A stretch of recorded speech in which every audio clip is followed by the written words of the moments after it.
Hi friends, this is Hannah from Handmade by Design, and I'm so glad you're here. Today we're going to be making 2 thrifted pillows. My thrift store has pillows galore, and they are all $2.49 each. I love to pick them up and repurpose them. Of course, I always wash them in hot water and dry them in the dryer. And if they don't survive that, well, that's okay. They were only $2.49 a pillow. I found a large quantity of matching trim that I had in a box in my closet that I had completely forgotten about.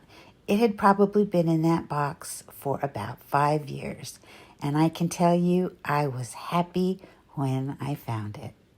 I used 2 matching fluffy vanilla colored lumbar pillows, trim. I used a needle and thread, Eileen's Fabric Fusion, and a pair of scissors to make the first pillow. I added some Fabric Fusion to the corner of the pillow, just going directly on the seam. I tried to go in between the little fuzzy parts and just stay directly on the seam. So because I wanted to see how it was going to adhere. And this trim was wonderful. It's kind of organic looking, and I thought it was absolutely beautiful. The only thing that was hard about this trim is that it was twisted, and I had to keep untwisting it to get to the base of the trim to glue it onto the pillow. And the Fabric Fusion worked great. I added the Fabric Fusion all along one long side of the pillow, and I gave it just a few minutes to become tacky, and once it did, I began untwisting my ribbon, my trim, so that I could get the base of the trim on the seam. And it was pretty easy to get the Fabric Fusion right on the seam. It worked out great, and it didn't take me long at all to put the trim onto this pillow. I was just amazed at how this Fabric Fusion worked. Once I adhere the trim to the short side of the pillow, I stand the pillow up on the long side, and I actually just hold it there for about 10 minutes to get some weight on it, because I want to make sure that this Fabric Fusion adheres permanently to the pillow.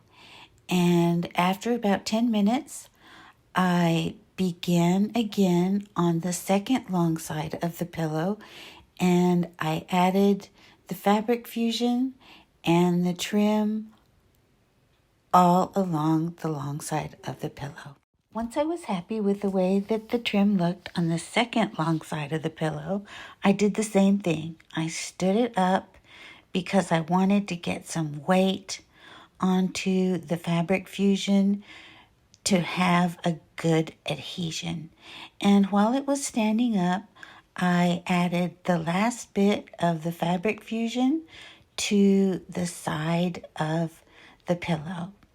I could have really taken my time, just put the pillow on the side, put a little bit of weight on it, come back the next day, and done the second long side. But I wanted to get it done in one sitting, so I chose to just sit there and hold the pillow until it was completely fused. I love the way this pillow looks, and I'm holding it now until I'm happy that it's glued on. I cut off the excess, and this pillow is complete.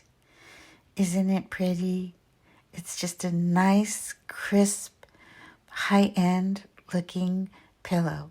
Simple elegance. I just love it. I really like the clean lines of this pillow. Isn't the trim wonderful?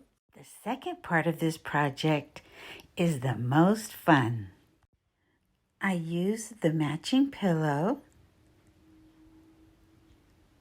and using trim pieces, you saw the tassels that I have. I cut the string off of the top of 2 tassels because I'm going to make a bunny. I love bunnies, and I don't think they're just for Easter or just for spring. I think bunnies go with all kinds of decor all year long. I've been seeing bunnies in artwork and figurines under cloches and just in all kinds of decor all year long. It's something that I love to see. Now, to make this bunny, I used one of the strings from the tassels and about 1/3 down from the top of the pillow, I tightly tied the tassel around the bunny's neck. Next, I want the bunny's head to be rounded. I don't like those hard corners. So I just use hot glue and I actually use a dowel. And I just fold the fabric in on either side of the bunny's head. And as you see me doing, I just fold the fabric in. And with the dowel and hot glue, I work it around the top of the bunny's head until his head is round. This isn't hard to do at all. It just requires patience and a little bit of time.